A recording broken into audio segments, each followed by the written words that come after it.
Ladies and gentlemen, when the professor is talking, you will know that it's a professor that is talking.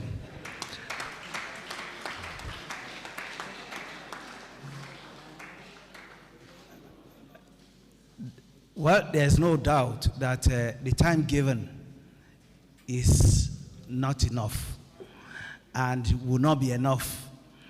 So, but I think he has done so well by, summarizing, because I will still call that summary.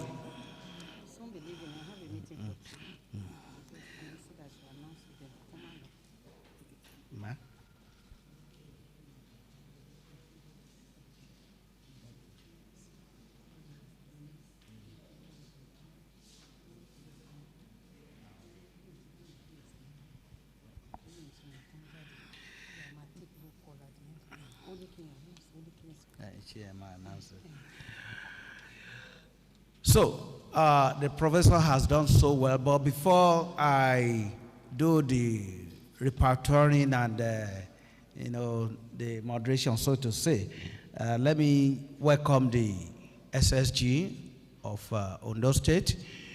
She came into the program. Let me also welcome the Attorney General of the state. I think the SSG has a quick announcement to make before we continue. Professor Yusuf, Professor Yunusa, my sister, the essay on intergovernmental relations, the Attorney General, resource persons, that's UNICEF representative, the resource persons, permanent secretaries, chairmen of local government, directors in the various ministries, other people present here, ladies and gentlemen. This is a unique thing for us because we are all stakeholders. We must plan in order to succeed. If we fail to plan, then we are going nowhere. And this planning is for 21 years. It's for us, it's for Ondo State, it's for our children, it's for everybody in Ondo State. There are 3.2 million people, inhabitants, or citizens of Ondo State. We are planning for them. Only 2 weeks ago, we had a training at Ilaramoki, and most of you were present there. And we were told we should not work in silos. We should all work together. And that's why we are saying, please wait till the very end of this workshop. Do not say it is the business of budget ministry. It is not. It is the business of all of us present here. You will benefit from it. You never know the next position you are going to occupy in Ondo State. 3 months ago, I didn't know I'd become the Secretary to Government of Ondo State. Okay. I never knew I'd be a Secretary of State Government in Ondo State. You don't know what tomorrow holds for you. So take this opportunity as one that concerns you. See yourself as one person working in the Ministry of Economic Planning and Budget, and that you may be called upon tomorrow to explain what were the developmental plans for Ondo State. Be a part of it and let the workshop go through you. Don't just say, I'm sitting here just because I must be here.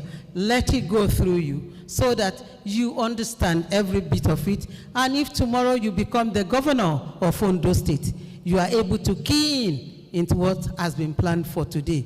A roll will be called at the end of this to know who and who remained to the very end.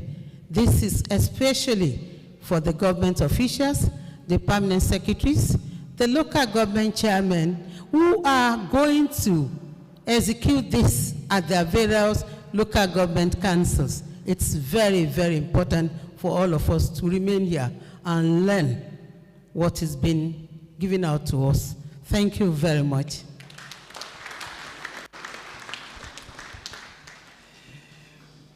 Well, the SSG has re-emphasized the importance of this gathering for those of us that are going to be the engineers of the state development plan. It is important that this workshop give you the preparatory arrangement such that you have a deeper, understanding of the work ahead, the work to be done. And please stay behind. I understand there are 1 or 2 programs out there that they probably might need your attention, but this is very important and quite crucial. Please let us stay behind, and before maybe 3, 4 will be through. So let us put our mind and our heart to what we're doing so that it will go through us, just like the SSG has said. Thank you very much. And having said that, I think, yes, because of important state assignment, if you are in support of the SSG, going now, say aye. And if you are against, say nay. The ayes have it.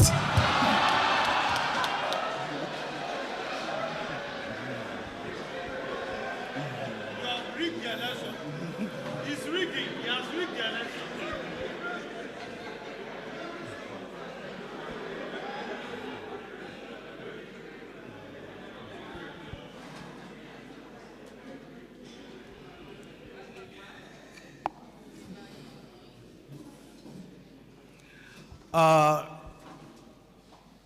Fellow participants, I want to appreciate the Prof for a well-delivered lecture. There's no doubt we have learned from his cup full of experiences, and he has shown capacity, and he has shown why he's made the Commissioner for Economic Planning and Budget of State of Osun. Thank you very much, sir. Going through his papers, I think he started by trying to analyze to us what,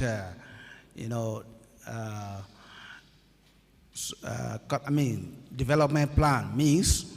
Then the process through planning, he differentiated between strategic planning and other plans.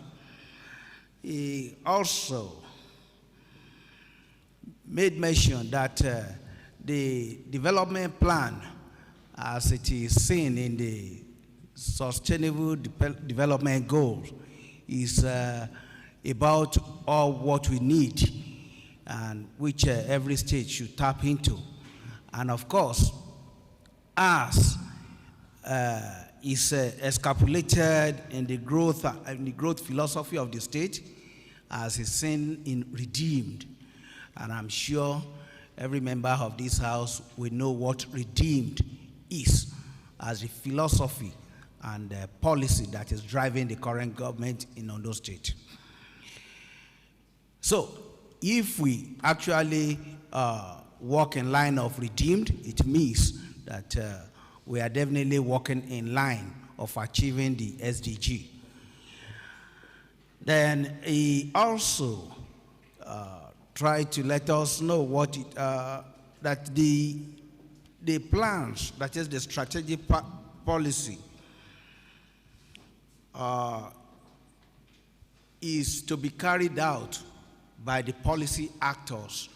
He made mention of all of us who will also advise and implement all these government policies as the policy actors who are bound to work with the government, because it is the governor that will give the directives. This is where we are going, and where we all try to find a way of getting to where he is going, and that is through all the plans and strategies.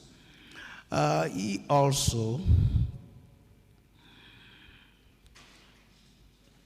also said that to achieve, to write our strategic plan, to achieve a strategic plan, that there are stages that we need to identify the stakeholders.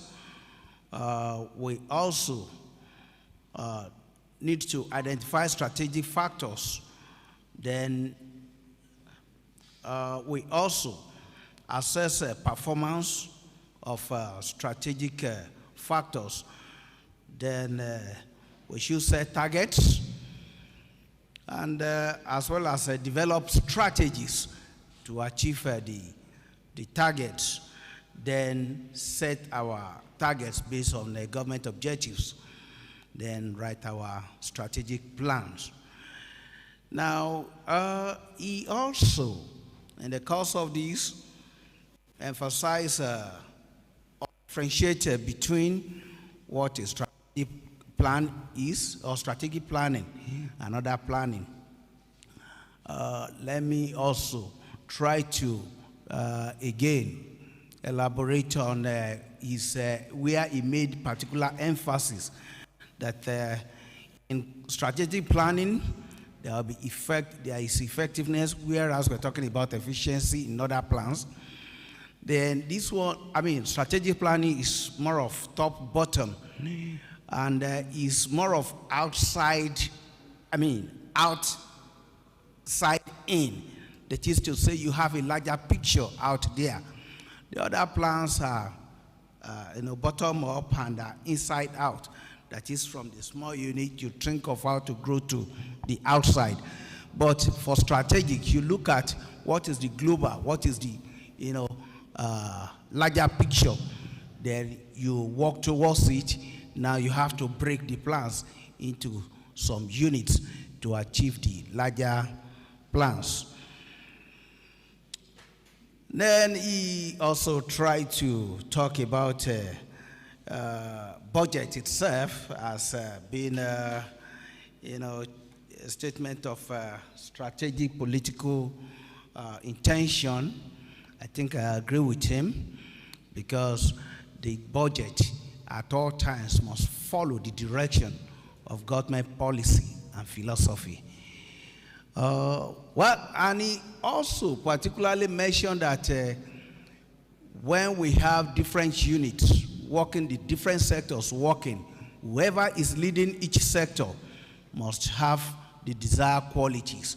There must be passion, there must be commitment, and there must be, the technological know-how, that is the technical know-how, so to say. Then I think he mentioned institutions that should be involved in a strategic planning, from the ministry, to joint planning council, to the policy team, the legislature, as well as non-governmental organizations.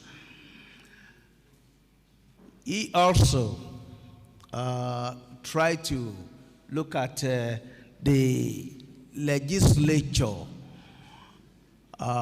their involvement. Maybe planning should be legislated upon or not. Again, that is an area probably maybe some people will still have questions, and maybe you still have to emphasize, because I don't want to take so much of your time. I have my own opinion about that too. So he went further, telling us what the outcomes of all these things, if we walk in line, if we walk together, if we create all the necessary institutional frameworks to make this thing work, if we do what we are likely to get. Then he did not forget to mention the challenges. That is, if you want to go far, you go alone.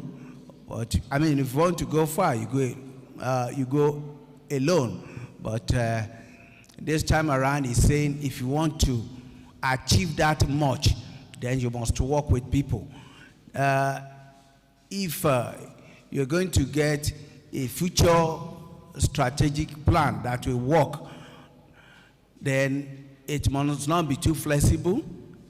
That is, then people must, then it is difficult in an environment where, you know, the people working with you are of different and dynamic opinions. So now I think in all of this, our take is that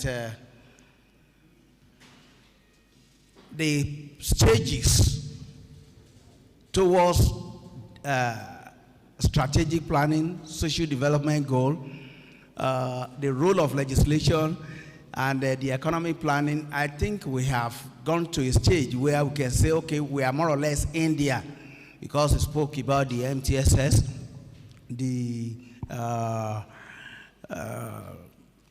expenditure framework, that is MTF, and the rest of them, which of course, that is the multi-year budgets. Of course, we have already gotten to that stage, and what we are doing now is to, you know, move to that next stage, which is long-term plan.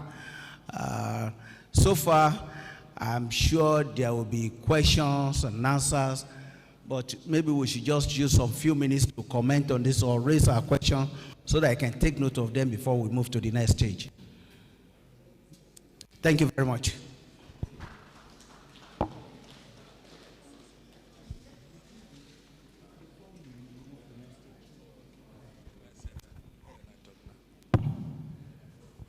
Okay, let me stand. Thank you very much.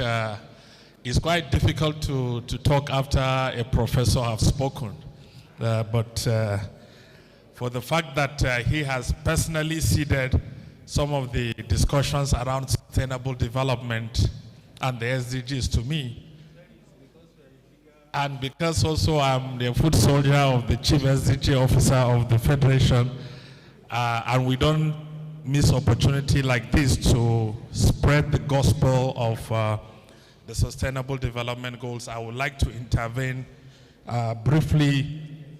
First of all, the paper has talked about the concept of sustainable development. And we all know that as practitioners, the concept got prominence in 1987, to be precise.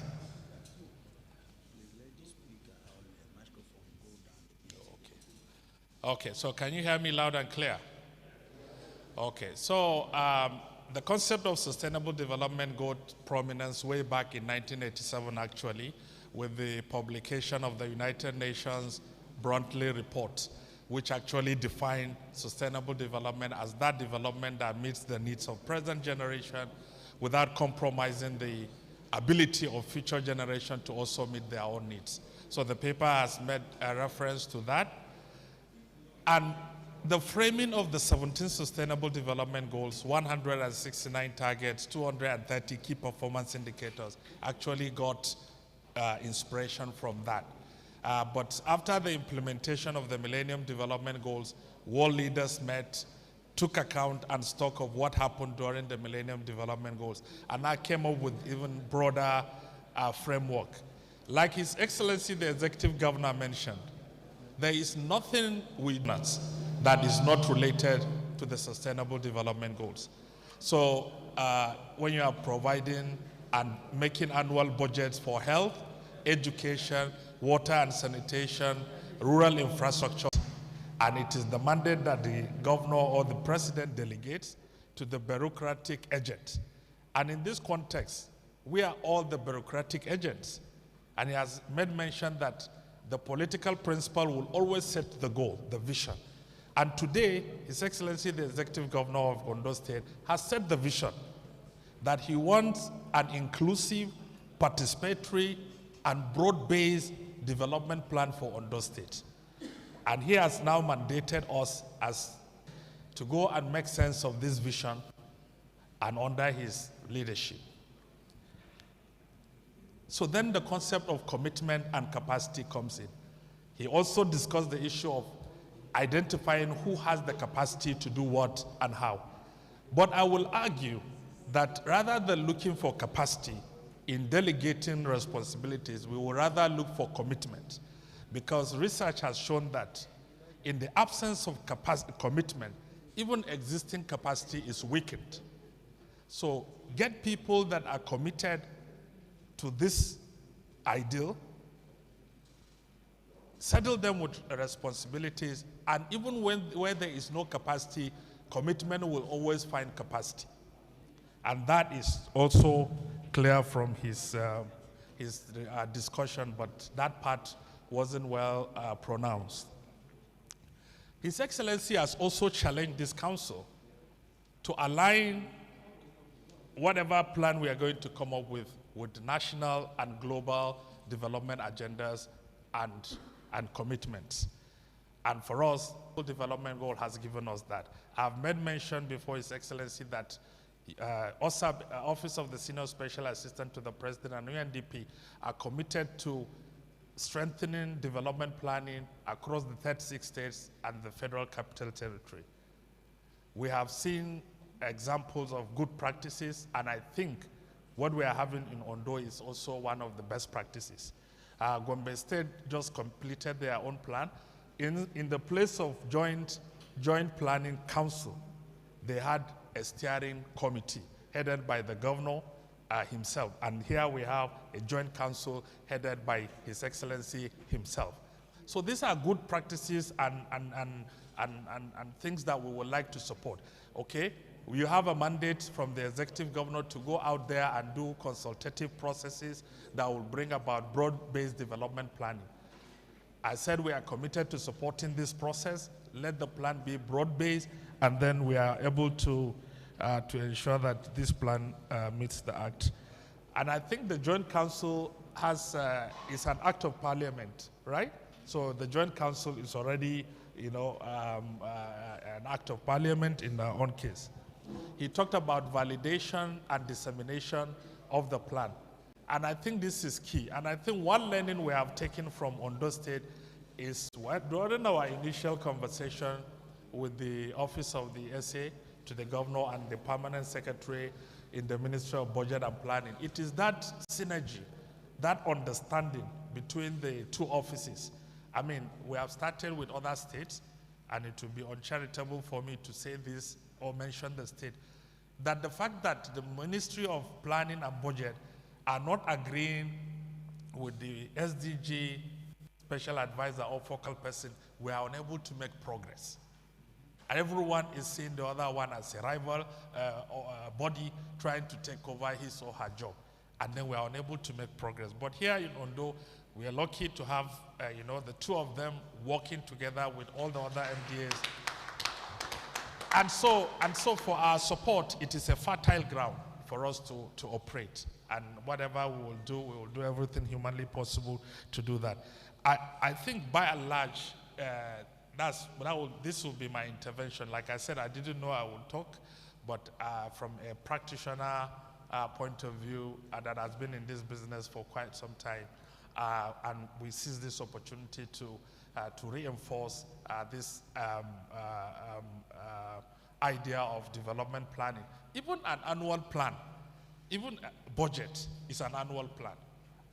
And if we mainstream the SDGs and integrate them into our annual budget processes, we are already doing integration.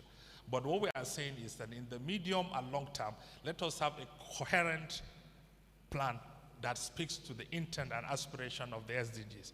And when we do that, we are not only at the state level and also at the national level, we are not only doing integration, but we are doing resource mobilization, because we are then asking the ministries, departments, and agencies to use their traditional budgetary sources to fund the implementation of the SDGs. And therefore, any incremental resources will come from as an externality.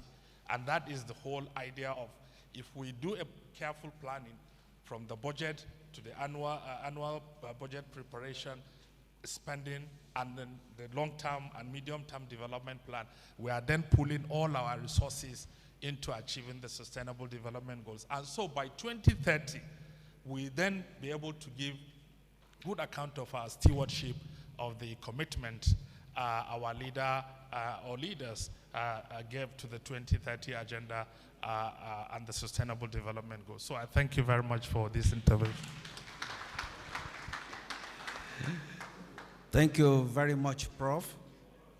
Definitely, this program will not be complete without contributions and comments from the professor who actually understand what we're doing. Thank you very much for that contribution, sir. And I think the essay to Mr. Governor on multilateral, who is actually in charge of SDGs, we want to say one or two things before we throw it open. Thank you, Mr. Moderator. Yes, what my senior partner has said, standing on the established protocol, I would say good afternoon. SDG. One thing we are trying to pass across to everybody on SDG is we all are partners. In every ministry, in every offices, in your homes, in your churches, you are an example, you are a card carrying of SDG slogan, leaving no one behind. What have you done today? Have you been able to look at your neighbor and know that that family is living without food? How have you been able to erase the hunger? A loaf of bread dropping at their doorstep with love can change the face of the society. Do you have water running in your house? Have you been able to connect water to those without pipe-borne water? Are you running a 30, 10, 15 kVA generator? Just give them passing light out. You would have given another person light to see. You would have passed on a light to them. What is SDG? We expect everybody. We don't need to have money before you become a partner with us. A little love to your neighbor, you would have done it right. A little feelings for another person, you would have done it right. How much of your salary can you let up? Don't tell me it's not enough. I can tell you be your brother's keeper. How much paracetamol can you buy and drop at the primary health care center? What and what can you carry along that you can drop by at the primary health care center? Permanent secretaries, the state is looking up to you. It is not Mr. Governor now. You and me were able to leave no one behind if we are determined. And if you look at what the redeemed is telling us, the R of the redeemed starts for goal 1, goal 2, goal 5, goal 12, and goal 17 of the SDG.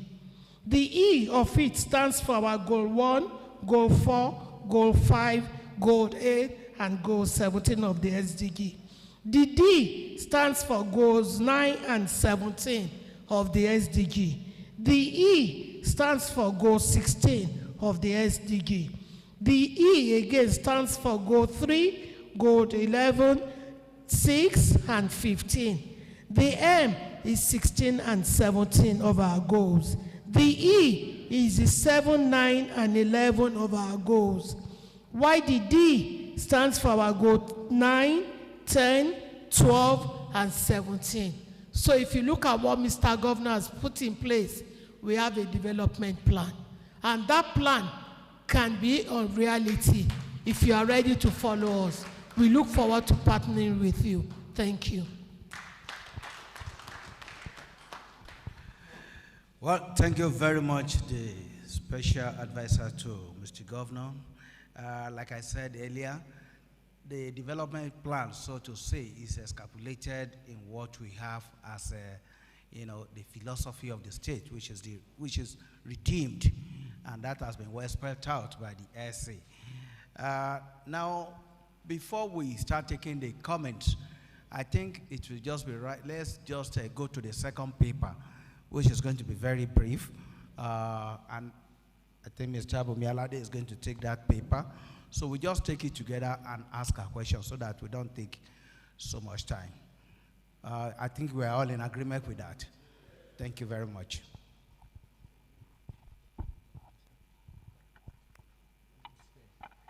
Light pen.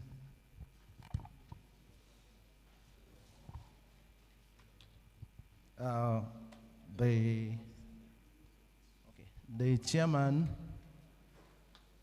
let me also specially appreciate Professor Unisa.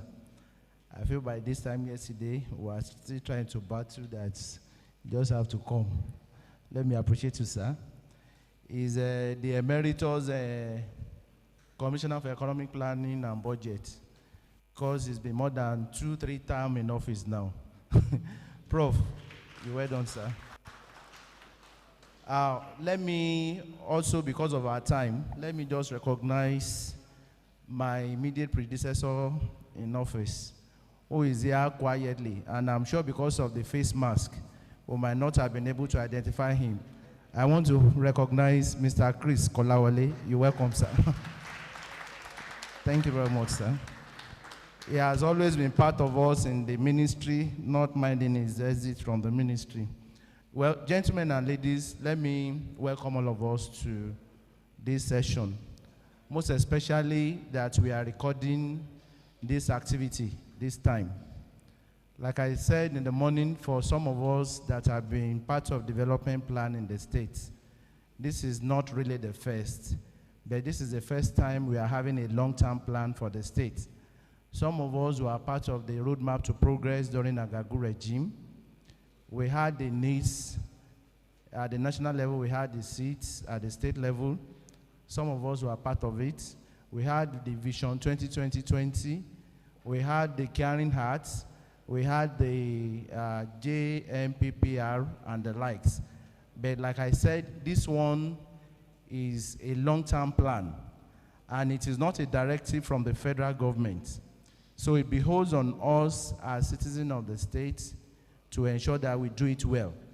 Let me also borrow from what the SA said in the morning at the instance of Mr. Governor. In the whole of the Federation, we have just 3 states that are not having a long-term development plan. And Prof, we agree with me. I think the last time we were at Enugu together, when they were mentioning name, and they were saying Ondo State, Ondo State. Honestly, for me, I was not feeling well. And I must, on that note, salute Mrs. Olubumi Ademosun, who within this couple of weeks took the bull by the horn, and we are where we are. Please join me in giving a round of applause to her. Thank you very much, ma. And I pray that we'll get to the destination in peace and not in pieces in Jesus' name. Ọlọ́run ní jẹ́ ká jàjà túká lórí project ọ̀hún ló ń jẹ́ bẹ́ẹ̀ o. Yes, now. Yes, it's really an Herculean task. All of you will agree with me. And we need a lot of things to be put in place. And that is why I want to appeal to all of us. We just need to do this for our own state, so that we can achieve in good time. Okay.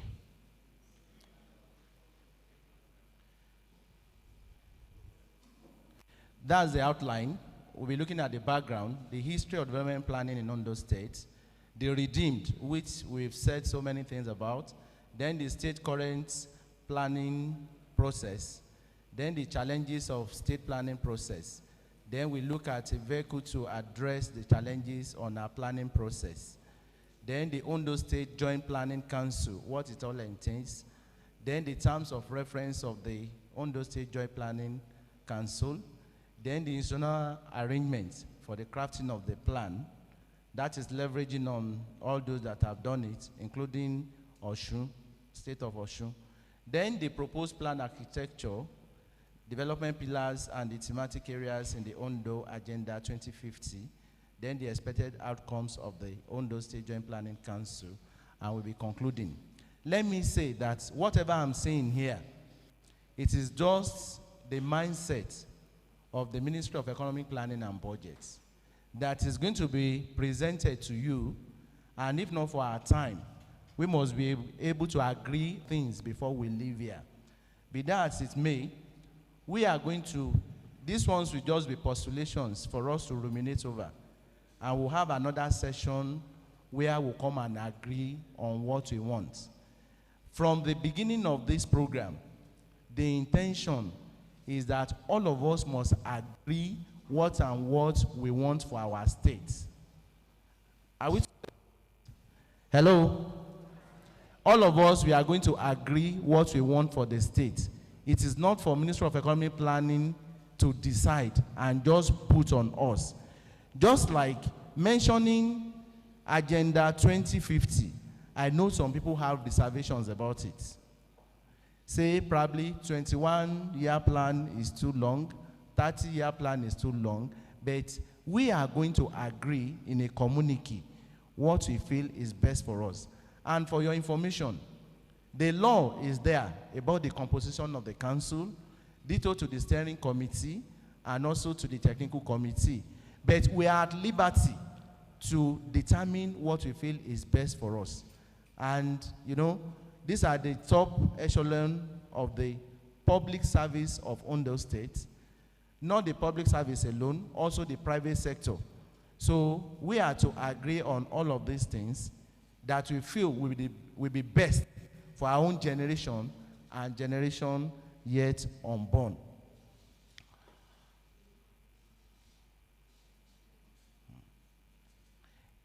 Yeah, the background.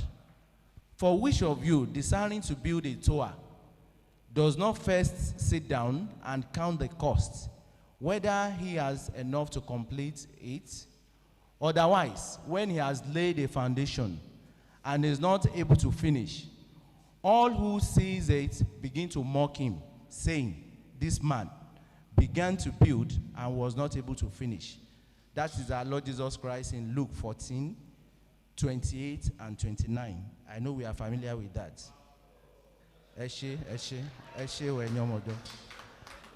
In our slogan in our ministry, he who fails to plan, plans to fail. Reason why, as a state, we feel we are desirous of having a long-term plan that will address our needs, our aspirations, our goals, and the like. So planning predates modern times. Elementary economics provides us with a simple truth about the limitedness of human wants and the limited nature of the resources to meet them. Our normal saying, humans' wants are insatiable. So no state or business entity can achieve its objective without a carefully thought out plan.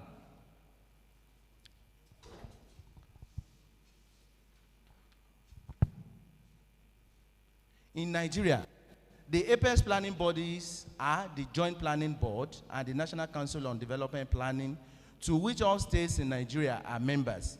My Oga already said that. Ondo State has always keyed into all national development initiatives, such as the National Rolling Plans, the National Economic and Empowerment Development Strategy needs, the National Vision 2020, and all other national plans. The state has also always desired to have its own development plan that represents the wishes and the aspirations of the people of the state. That is a plan which is not responsive to the national directive. The Ministry of Economic Planning and Budget, in collaboration with the Public and Intergovernmental Relations Office, is leveraging on the support of the Office of the SSA to the President on Sustainable Development Goals in enlisting the support of UNDP for the preparation of long-term state development plan. The plan will be all-inclusive in line with the UN policy trust, leave no one behind. And it will take into consideration the state vision and goal for development in long-term perspective. Let me say per se that some words are very critical there. Leave no one behind.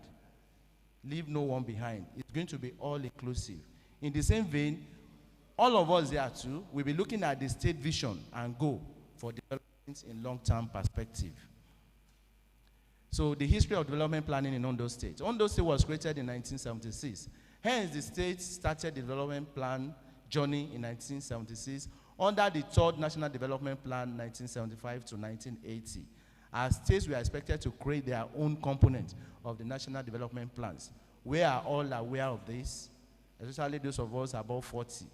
So the state, the fixed term plans then include the state version of the third National Development Plan of 1975 to 1980, Also, the state version of the fourth National Development Plan of 1981 to 1985. Then the state ruling plans of 1990 to 1998. Then we've been having our annual budget. Then, since the inception of the present democratic dispensation, that is 1999 till date, we've had the following. The Ondo State Strategic Development Plan, that is the year 2002 to 2005. Then the State Economic Empowerment and Development Strategy, that is the SEETS. That is a 4-year plan initiated in 2003. Then the State Roadmap to Progress. Then the state component of the National Vision 2020-20. Then the Ondo State First Implementation Plan, that is 2010 to 2013. Fortunately, for those 5 components, I happen to be one of them, even though I was in the Internal Revenue Service then, but I was always on the steering committee. Ditto to Mrs. Spirishola, and also Alaji Sonny, he's not here, but all 3 was my secretary in my own thematic group. So all those plans we've had over the years. Then, well, it might be more political.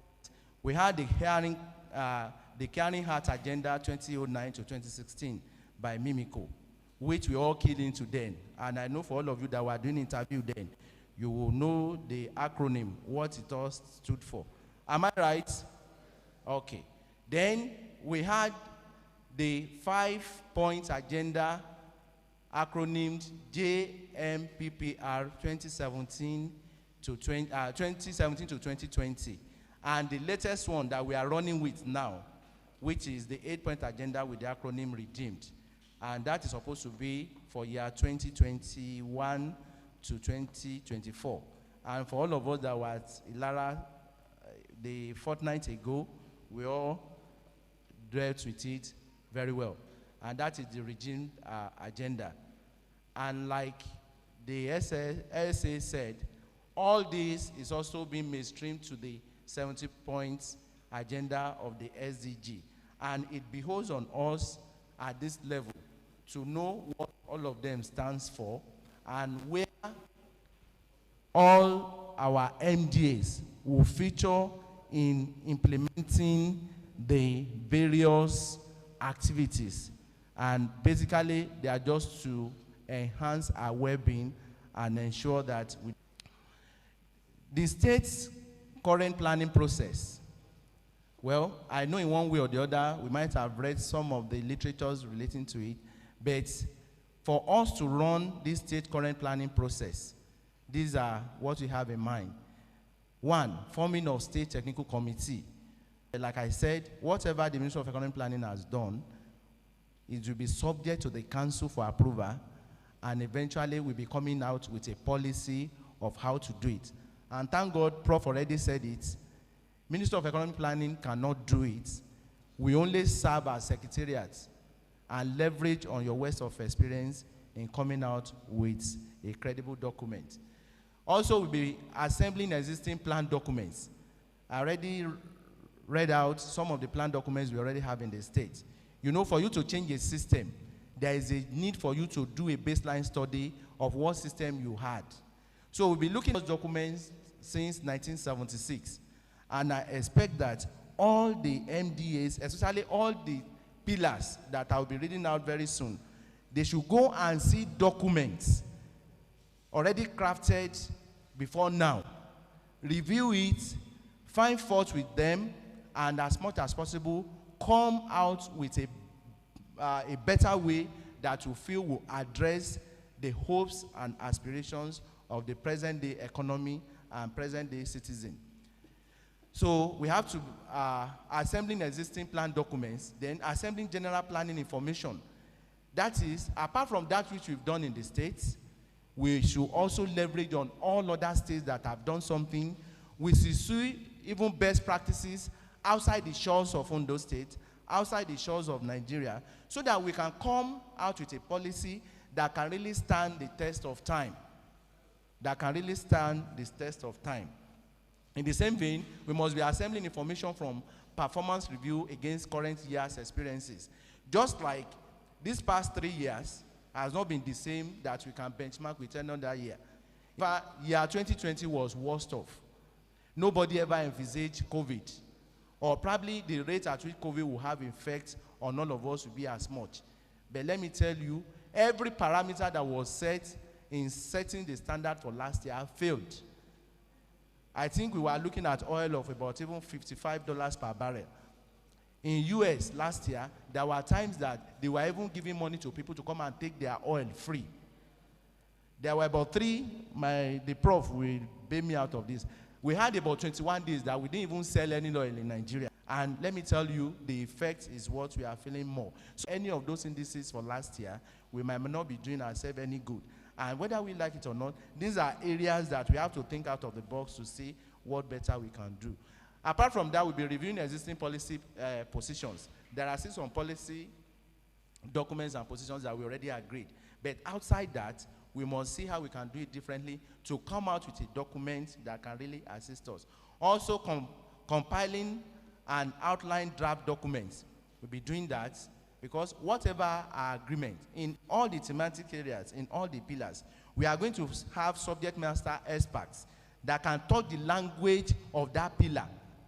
If you are talking health now, apart from I have headache or I have stomach pain, I don't know their register. So you are going to be taking people that understand your language and knows what the current realities are, or what level are we, especially in this digital world, in crafting or in agreeing on any of the policies that will assist us.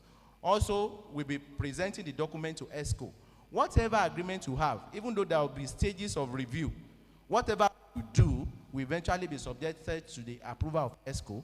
You have to come and present, and they will review and agree and disagree. After that level, we do a clean copy before we send to the House. Just like Prof said, there are two postulations about it. Some people have the opinion that it should be legislated upon so that anybody will not just come and throw it away, while some other people have the opinion that it should just be allowed to be a guiding principle for whoever that is operating. But I feel some school of thought is that those in the House of Assembly, they are good representatives of the population. So whatever they are thinking about the people, if peradventure a governor wants to change any of those things, it's a matter of just going back to the House to say, because of the prevailing situation, we will prefer that we do it in a better way, and they will subscribe to it.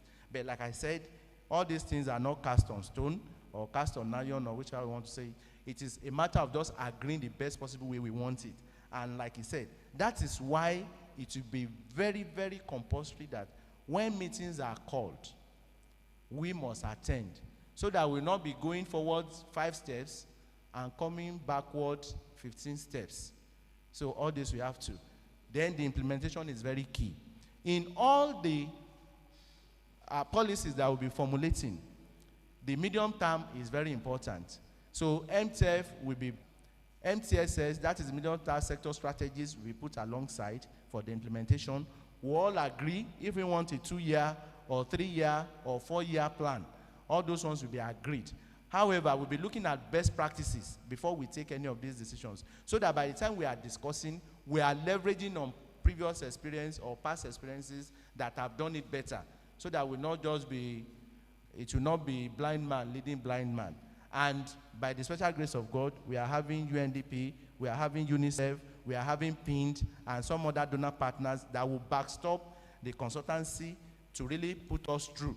And by the time they come with their work plan, it will be made known to all of us, and we'll continue in the best possible way. And that which is very important in our plan, the governor said the other time, is that monitoring and evaluation is going to be very key. So in all that we are doing, monitoring and evaluation is going to be very key. So whatever standard we are setting, we are putting time of achievement, setting the time, we'll put a lot of latitude in place to ensure that we set it correctly. But just for our information to know that that is the way we are going. So looking at producing a development plan, what are the challenges that we expect? Most of the time, it will be top-bottom instead of bottom-up approach. Well, at least from the discussion now, we know we are above that, because we are taking it from the grassroots. And it is you people that is going to set the templates. If education is talking, education is not coming to, yes, we are having representative of all the tertiary institutions, and I must appreciate you all because I know for all of them, all the invitations we extended to them, all of them are here. I think we should have put our hands together for them, from Okitiukpa, Owo, Futa, and all of you. I appreciate you. Now, if we are talking of education sector, they are not just sitting in the comfort of their tertiary institutions, but they are drilling down. And what we intend is probably even organizing a quiz competition or a debate where these students from that primary level will tell us